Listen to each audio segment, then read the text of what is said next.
Assalamualaikum warahmatullahi wabarakatuh. Saya Nurul Syazwana binti Muhammad akan memperkenalkan kepada anda tentang asas muamalat dalam Islam. Okey. Saya perlu menyiapkan tugasan ini dalam secara berkumpulan, dan ahli kumpulan saya ialah Nurul Safiah binti Muhammad Nur. Kami adalah pelajar PPI SMP SEM 2 ambilan Jun 2019 dari RPG Kampus Bahasa Antarabangsa, telah ditugaskan untuk menghasilkan satu produk berdasarkan tajuk-tajuk yang telah diberikan. Dan kami telah bersetuju untuk menghasilkan produk dengan menggunakan blog, dan tajuk yang kami pilih ialah Asas Muamalat dalam Islam.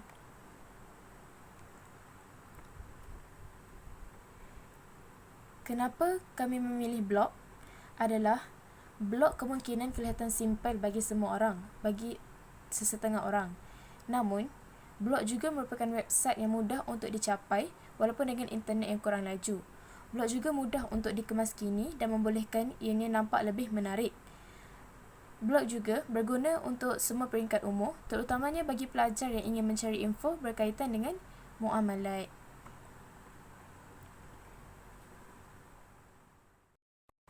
Okey. Ini adalah blog yang telah kami hasilkan untuk penghasilan produk bagi subjek pendidikan Islam tersebut. Okey. Pertama sekali kita akan masuk kepada definisi asas muamalat dalam Islam.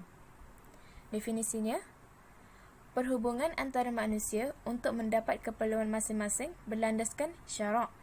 Firman Allah Subhanahu Wa Taala yang bermaksud, "Dialah yang menjadikan bumi bagi kamu mudah digunakan, maka berjalanlah di merata-rata ceruk rantau dan makanlah daripada rezeki yang dikurniakan oleh Allah Subhanahu Wa Taala, dan ingatlah kepada Allah Subhanahu Wa Taala, jualah tempat kamu kembali dibangkitkan, maka hargailah nikmatnya dan takutilah kemurkaannya." Surah Al-Mulk ayat 15. Di sini bermaksud muamalat dalam Islam ni adalah untuk memudahkan urusan-urusan yang dilakukan oleh umat-umat Islam, dan ianya berlandaskan syarak untuk mengelakkan daripada berlaku sebarang penindasan, terutamanya bagi orang yang kurang berkemampuan. Okey.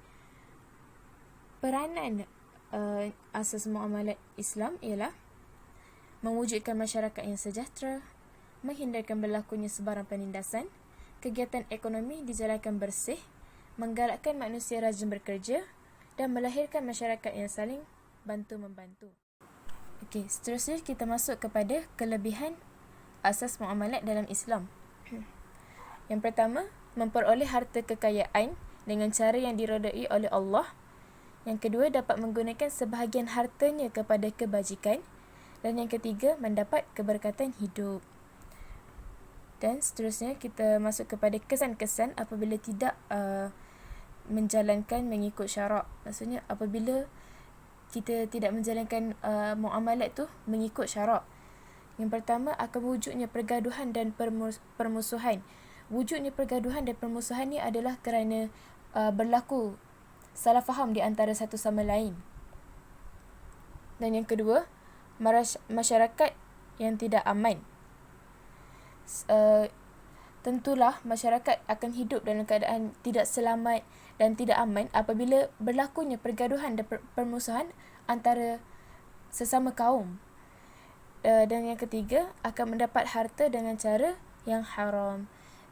Contoh cara yang haram adalah riba.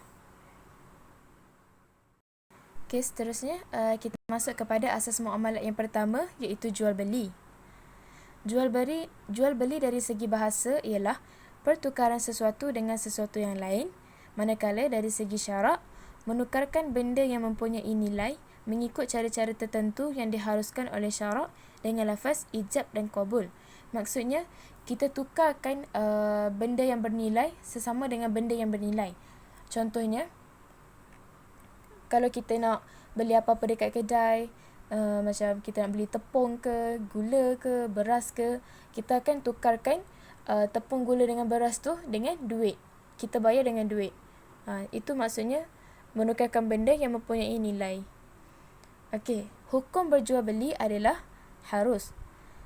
Firman Allah yang bermaksud, Allah telah menghalalkan jual beli dan mengharamkan riba. Surah Al-Baqarah ayat 275. Seterusnya, rukun jual beli terbahagi kepada 4, iaitu penjual dan pembeli, barang jualan, harga, ijab dan qabul. Untuk penjual dan pembeli, kita perlu memastikan yang kedua-dua penjual dan pembeli adalah mukallaf, iaitu berakal dan baligh. Maksudnya, jual beli tak akan sah dan tak akan terjadi kalau salah seorang, sama ada penjual atau pembeli, adalah tidak waras ataupun gila. Kemudian, tidak berlaku paksaan antara penjual dengan pembeli. Maksudnya, penjual tak akan memaksa pembeli tu untuk beli barang jualan mereka, dan pembeli juga tak akan memaksa tidak boleh memaksa penjual untuk menjual barangan tersebut kepada pembeli. Dan penjual dan pembeli juga perlulah terdiri daripada golongan yang merdeka. Mereka juga bukan dari golongan yang ditahan hartanya kerana muflis. Okey, seterusnya kita masuk kepada barang jualan. Barang jualan tersebut perlulah bermanfaat dan berfaedah. Kedua, boleh diserahkan kepada pembeli ketika akad kecuali belian tertangguh. Yang ketiga, bersih dan suci. Maksudnya bersih dari segala najis seperti bangkai, anjing dan juga khinzir. Yang keempat, mengetahui jenis, sifat dan kadar barangan tersebut. Yang kelima, kepunyaan penjual atau wakilnya, bukan kepunyaan waris. Maksudnya, barang yang ingin dijual oleh penjual perlulah kepunyaan mereka sendiri, bukannya daripada waris-waris dia ataupun wakil-wakil dia. Okey, seterusnya kita akan masuk kepada harga. Harga atau wang adalah milik pembeli. Kemudian mampu diserahkan oleh pembeli kepada penjual. Ketika pembeli nak bayar duit kepada penjual untuk barang yang dibeli, perlulah diserahkan kepada penjual tersebut. Dan duit yang diserahkan adalah bersih dan suci mengikut syarak. Maksudnya bukan duit dari hasil judian ke atau benda-benda haram yang lain ke. Kemudian kita juga perlu tahu jenis mata wang yang digunakan. Maksud di sini adalah kalau kat Malaysia, kita kan guna Malaysian ringgit kan, ringgit Malaysia. So kalau foreigner datang Malaysia, dia nak beli barang-barang dekat sini, dia kena guna jenis mata wang yang Malaysia gunakan. Lepas tu kalau orang Malaysia nak pergi ke Amerika ke, dia orang kena guna US dollar. Okey. Seterusnya, jual beli yang dilarang tetapi sah. Okey. Jual beli yang dilarang tetapi sah. Maksudnya, kita tak boleh nak guna jual beli yang tu, tetapi kalau berlaku, ianya dikira sebagai sah. Antaranya ialah membeli barang dengan tujuan menyekat pembelian orang lain daripada membeli barang tersebut. Yang kedua, membeli barang yang sedang dibeli oleh orang lain walaupun masih dalam tempoh pilihan.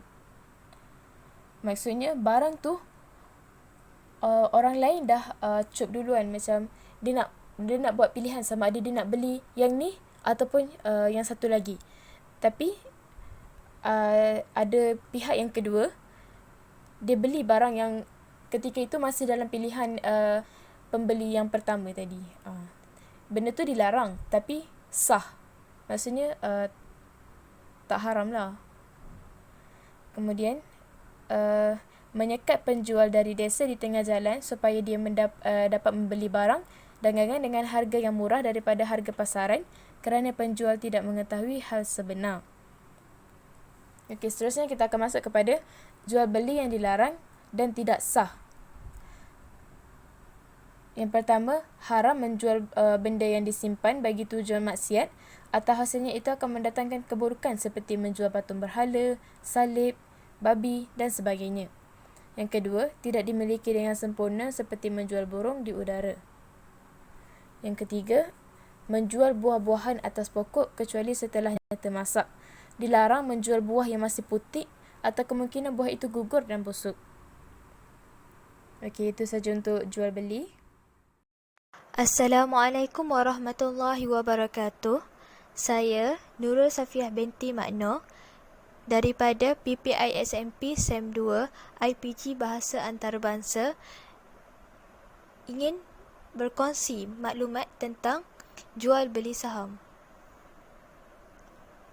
Baiklah, jual beli saham dari sudut bahasa berasal daripada perkataan Arab sam, mempunyai pelbagai makna, antaranya ialah nasib atau bahagian, seperti firman Allah Subhanahu Wa Taala dalam surah As-Saffat ayat 141 yang bermaksud dengan satu keadaan yang memaksa, maka dia pun turut mengundi, lalu menjadilah ia dari orang-orang yang kalah, yang digelunsurkan ke laut.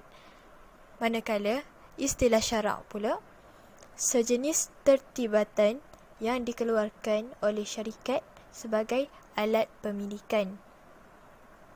Okey, seterusnya kita masuk kepada hukum. Hukum urus niaga saham mengikut jenis aktiviti perniagaan sesuatu syarikat ni ada 3. Yang pertama dari sudut halal, iaitu hukumnya harus bermuamalah dengan saham syarikat ini tanpa sebarang khilaf. Yang kedua, secara haram, seperti bank yang mengamalkan riba, syarikat pembuatan arak dan sebagainya. Hukumnya haram secara ittifaq.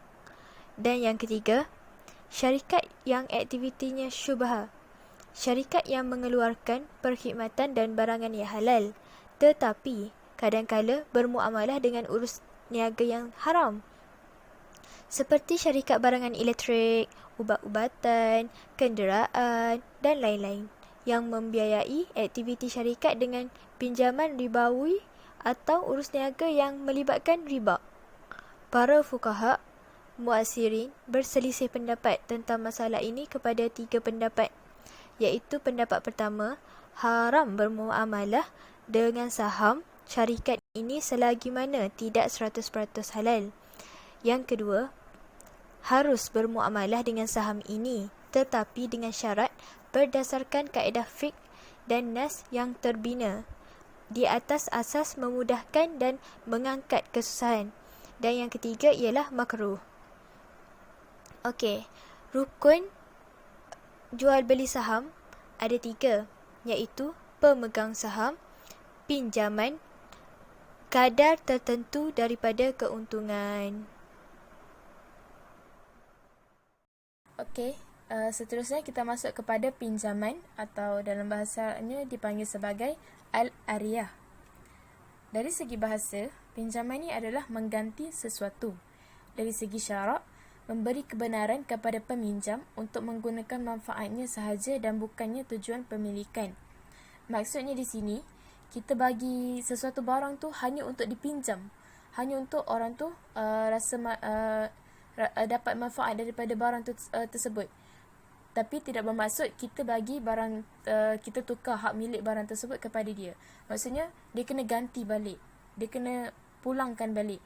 Contohnya kalau kita bagi kawan kita pinjam duit ke, maksudnya kawan kita tu bila dia dah ada duit, dia kena bagi balik duit tu kat kita, kena bayar balik. Okey, seterusnya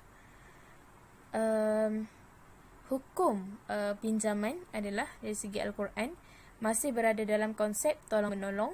Dari hadis merupakan perintah dan amalan Rasul. Hukum pinjaman juga terbahagi kepada 3 hukum, iaitu sunat dan digalakkan. Yang kedua, amalan ini akan menjadi wajib kalau untuk menyelamatkan nyawa manusia. Contohnya meminjamkan baju untuk mengelak kepanasan dan kesejukan yang keterlaluan. Dan yang ketiga, pinjaman juga boleh menjadi boleh menjadi haram. Contohnya, meminjamkan mushaf Al-Quran kepada wanita yang dalam keadaan haid atau nifas. Kemudian, rukun-rukun pinjaman ada 4. Yang pertama, kita akan pergi kepada peminjam. Peminjam boleh menerima sumbangan melalui kontrak, iaitu kena make sure orang tu adalah seorang yang baligh dan juga berakal. Peminjam mestilah nyatakan secara khusus. Contohnya, kalau peminjam tu dia ada bagi tahu, saya pinjamkan buku saya kepada kamu berdua. Maksudnya dalam kes tu pinjaman tersebut tidak sah kerana pihak yang meminjam tidak dinyatakan dengan jelas. Maksudnya peminjam tak bagi tahu kepada siapa sebenarnya dia akan pinjamkan buku dia. Okey. Seterusnya kita akan masuk kepada pemberi pinjaman. Pemberi pinjaman mestilah memiliki perkhidmatan barangan yang dipinjamkan, iaitu tidak kira sama ada dia pemilik barangan tersebut ataupun tidak. Contohnya, penyewa atau penerima wasiat atau penerima harta wakafan. Pinjaman hanya merujuk kepada perkhidmatan, bukan kepada barangan tersebut. Seterusnya, pemberi pinjaman mestilah seorang yang layak membuat sumbangan. Tidak sah bagi kanak-kanak atau orang gila membuat pinjaman, orang yang bodoh menguruskan harta, ataupun orang yang muflis. Diorang tak boleh buat pinjaman. Okay, seterusnya kita akan masuk kepada barang. Barang pinjaman ni, hak perkhidmatan barangan tersebut mestilah dimiliki oleh pemberi pinjaman. Maksudnya, benda yang kita nak pinjam perlulah memang hak peminjam tersebut, bukannya hak orang lain. Kemudian, barangan tersebut mestilah boleh digunakan. Maksudnya dalam keadaan yang masih elok lah, bukannya dah rosak ke apa ke. Kalau macam tu tak boleh diberi pinjam. Kemudian kita akan masuk kepada lafaz pinjaman. Merujuk kepada penawaran dan persetujuan sebuah kontrak, dan iaitu ijab dan qabul. Ia tidak semestinya dilafazkan oleh kedua pihak. Walau bagaimanapun, salah satu pihak perlu menyatakan penawaran atau persetujuannya. Contohnya, saya pinjamkan buku saya kepada awak dan peminjam menerima buku tersebut. Lafaz tidak perlu dinyatakan secara berterutan oleh kedua-dua pihak, dan pinjaman boleh diberikan tanpa dihadkan masa atau dikaitkan dengan syarat tertentu. Perkhidmatan barangan tersebut mestilah dimiliki oleh pemberi pinjaman. Maksudnya, benda yang kita nak pinjam perlulah memang hak peminjam tersebut, bukannya hak orang lain. Kemudian, barangan tersebut mestilah boleh digunakan. Maksudnya dalam keadaan yang masih elok lah, bukannya dah rosak ke apa ke. Kalau macam tu tak boleh diberi pinjam.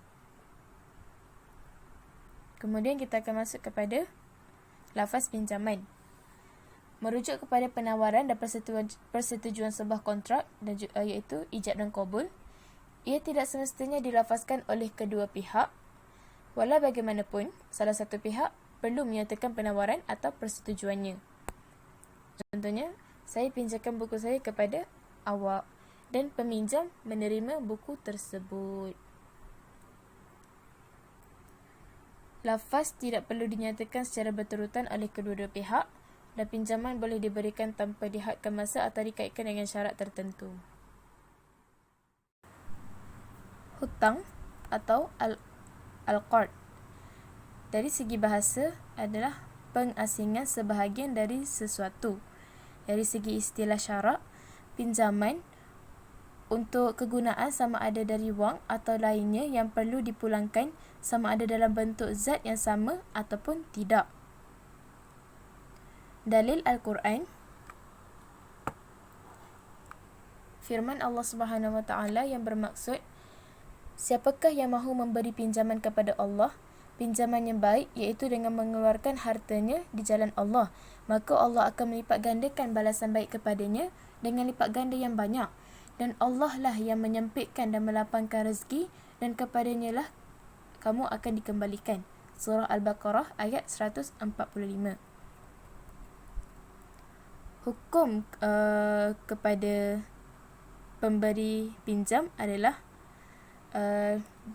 berdasarkan situasi.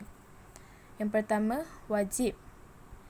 Wajib kalau dalam keadaan yang terdesak.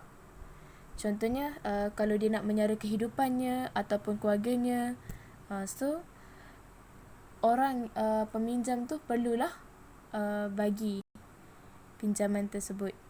Kemudian haram sekiranya orang yang nak meminjam tu gunakan pinjaman tersebut nak lakukan perkara yang haram seperti penggunaan wang pinjaman tu untuk berjudi dan sebagainya. Yang ketiga, sunat untuk membantu menyelesaikan masalah mereka yang memerlukan. Yang keempat, makruh memberi pinjaman kalau peminjam tu membazir. Maksudnya dia tak gunakan untuk benda-benda keutamaan. Dia membazir duit yang dipinjam tersebut. Dan yang terakhir adalah harus memberi pinjaman jika urasan tersebut bukan untuk bantu orang yang berhajat, tapi untuk sekadar tujuan tertentu seperti bagi pinjaman semata-mata supaya pinjaman tersebut terjamin keselamatannya kalau diberi pinjam kepada sesiapa yang boleh dipercayai. Hukum kepada peminjam, wajib kalau untuk menyelamatkan nyawa seseorang, haram kalau digunakan dalam perkara yang haram, sunat boleh mengurangkan beban, dan makruh untuk berlebih-lebihan, harus jika berhajat.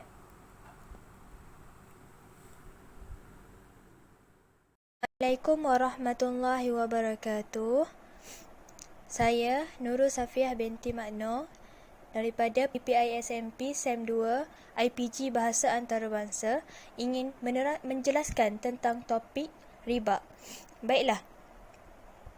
Riba bermaksud dari sudut bahasa ialah bertambah, lebih atau pertambahan.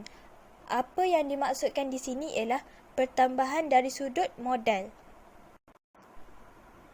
Seterusnya, dari sudut syarak pula, akad dan perjanjian tambahan bagi sesuatu pertukaran barang atau nilai tertentu dengan sebab tangguh sama ada tidak diketahui persamaannya dari segi syarak ketika akad atau diketahui persamaannya wahyu akad dan sama ada menangguhkan kedua tukaran itu atau salah satunya. Hukum riba ialah haram. Semua agama samawi dan syariat Islam mengharamkan amalan riba. Hal tersebut berdasarkan dalil nas Al-Quran dan hadis. Antaranya ialah dalam surah Al-Baqarah ayat 275 yang bermaksud orang-orang yang memakan atau mengambil riba itu tidak dapat berdiri dengan betul melainkan seperti berdirinya orang yang dirasuk syaitan dengan terhuyung hayang kerana sentuhan syaitan itu. Jadi yang demikian disebabkan mereka mengatakan bahawa sesungguhnya berniaga itu sama sahaja seperti riba, padahal Allah telah menghalalkan berjual beli dan mengharamkan riba.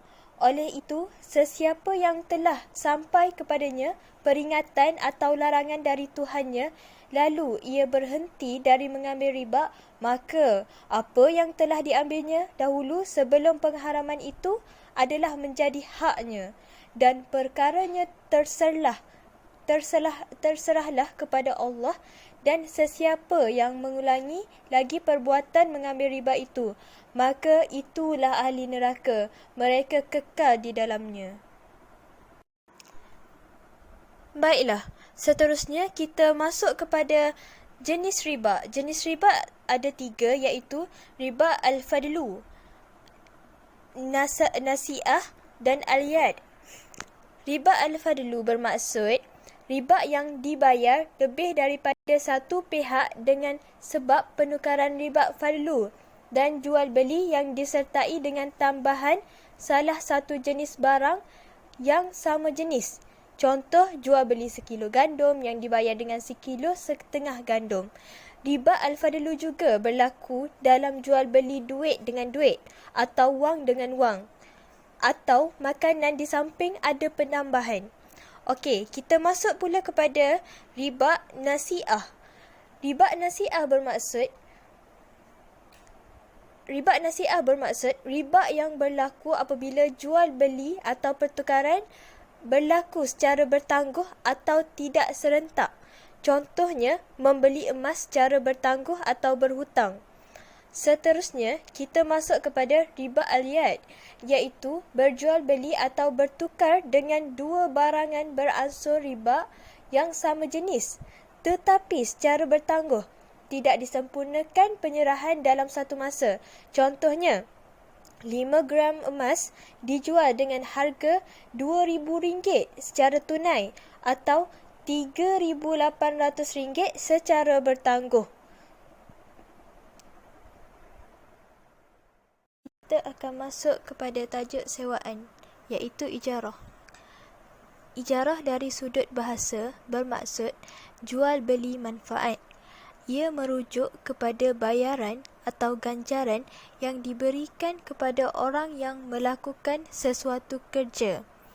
Ini juga termasuklah upah, sewa ataupun imbuhan. Dari sudut istilah pula, ijarah bermaksud kontrak untuk mendapatkan manfaat daripada sesuatu barangan tertentu dengan bayaran tertentu. Okey, hukum al-ijarah atau sewaan adalah harus. Jumhur ulama mengharuskan berpandukan kepada dalil Al-Quran dan Al-Hadis. Dalam Al-Quran, surah At-Talaq ayat 6 yang bermaksud, jika mereka menyusukan anak untuk kamu, berilah upah kepada mereka. Seterusnya kita masuk kepada jenis-jenis sewaan. Sewaan ada dua jenis, iaitu zimmah dan ain. Ijarah zimmah ialah menyewa sesuatu yang belum ada di hadapan mata sewaktu akad. Sewaan jenis ini disyaratkan tunai pembayarannya dan menerimanya pada majlis akad. Ijarah ain pula, ijarah menyewa atau mengupah sesuatu yang sudah ada di hadapan mata sewaktu akad.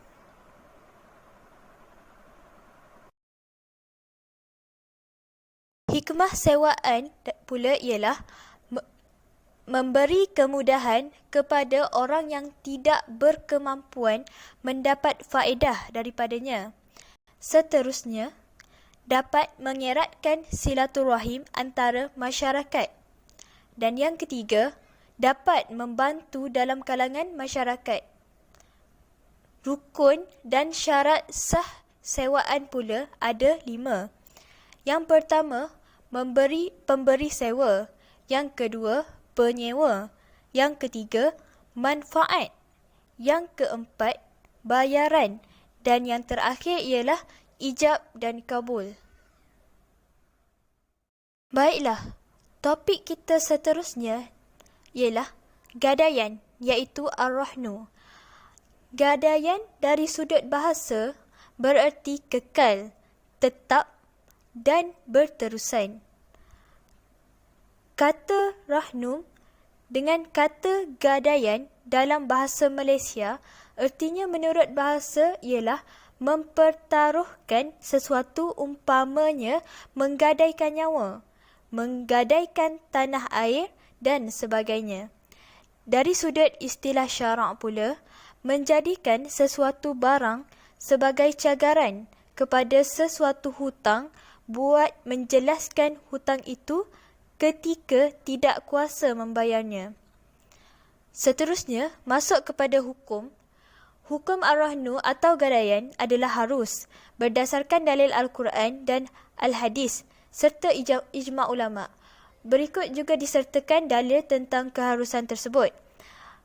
Di sini saya mengambil dalil dalam Al-Quran dalam surah Al-Baqarah ayat 283 yang bermaksud, jika kamu dalam musafir, lalu kamu berhutang, sedangkan kamu tidak memperoleh seorang penulis, hendaklah diadakan barang gadaian yang dipegang ataupun pemiutang. Baiklah, hikmah gadaian pula dapat mengatasi kesulitan perbelanjaan. Yang kedua, hutang yang diberikan akan terjamin. Yang ketiga, tiada unsur keraguan. Baiklah, rukun ar-rahnu terdapat 4. Yang pertama, ar-rahin, iaitu penggadai. Keahlian menguruskan hartanya. Dengan syarat ini, penjaga, bapa atau lainnya tidak boleh menggadaikan harta kanak-kanak dan harta orang-orang gila kecuali jika terpaksa atau ternyata ada keuntungannya. Akil baligh, tidak sah bagi kanak-kanak dan orang-orang gila. Tidak dipaksa melakukan gadai, mestilah dengan kehendak sendiri dan tidak sah jika dipaksa. Okey, yang kedua ialah al-marhun, iaitu barang. Barang-barang yang digadai hendaklah barang-barang yang sah diperjualbelikan. Barang-barang yang tidak sah diperjualbelikan, tidak sah ianya digadaikan. Yang ketiga, hutang. Bayaran atau barang yang diberikan kepada penggadai itu mestilah hutang yang dimaklum.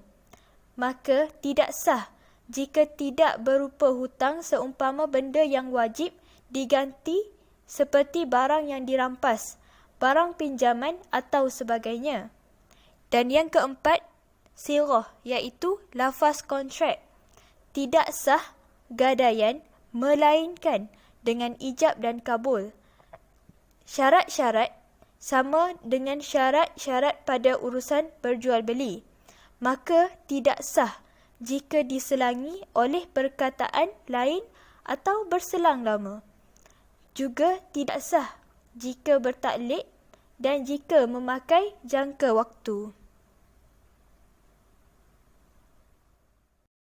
Okey, dan yang terakhir, kita dapat melihat perbezaan muamalat Islam dengan konvensional. Dari sudut muamalat Islam, kita dapat melihat bahawa tujuannya adalah hanya kerana Allah Ta'ala yang berkonsepkan ta'awun, iaitu tolong-menolong.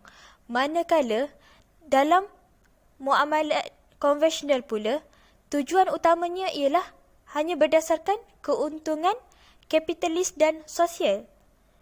Yang kedua, muamalat Islam tiada unsur riba dan penindasan. Manakala konvensional pula berasaskan riba dan penindasan. Yang ketiga, muamalat Islam berpandukan syariat Islam dalam semua urusan muamalat. Manakala konvensional pula lebih mengabaikan tanggungjawab dari sudut sosial. Dan yang terakhir, dari sudut muamalat Islam, harta sebagai alat untuk mendekatkan diri kepada Allah. Namun, dari sudut konvensional, pengumpulan harta merupakan matlamat utama kehidupan di dunia. Baiklah, secara rumusnya, pada dasarnya segala bentuk muamalah, iaitu transaksi ekonomi, boleh kecuali yang telah dilarang oleh Allah SWT dan Rasul. Transaksi ekonomi menurut hukum Islam harus dilandasi atas pertimbangan maslahah, iaitu meraih manfaat atau kebaikan dan menolak segala bentuk bahaya dan berorientasikan pada upaya pemeliharaan nilai-nilai keadilan. Dalam melakukan kontrak atau perjanjian, pihak-pihak yang terlibat harus memperhatikan nilai-nilai kebebasan, kesetaraan, keadilan, kerelaan, kejujuran dan kehati-hatian ataupun tidak mempunyai sebarang kecacatan. Kerana muamalat Islam ini diperkenalkan oleh Islam kerana hanyalah untuk saling bantu-membantu antara sesama masyarakat. Oleh itu, kita sebagai umat Islam haruslah menaikkan semula sistem muamalat ini dan menjelaskan atau menerangkan kepada orang ramai supaya mereka lebih mengetahui tentang indahnya muamalat Islam ini dari sudut tolong-menolong dan tanpa riba yang hanya boleh memberi perkara negatif dalam kehidupan masyarakat, serta ini juga akan memberi kesan yang positif kepada ekonomi negara, masalah sosial, masyarakat jika kita mengamalkan apa yang telah disyariatkan oleh Islam. Oleh itu, sekian daripada saya, Nurul Safiah binti Makno, dan juga rakan saya, Nurul Syazwana binti Muhammad, dalam penciptaan blog kami, iaitu yang diberi nama The Shasha. Semoga semua input yang terdapat dalam blog ini dapat memberikan kesan positif dalam hidup masyarakat kita supaya negara kita lebih aman dan damai. Sekian daripada kami. Assalamualaikum warahmatullahi wabarakatuh.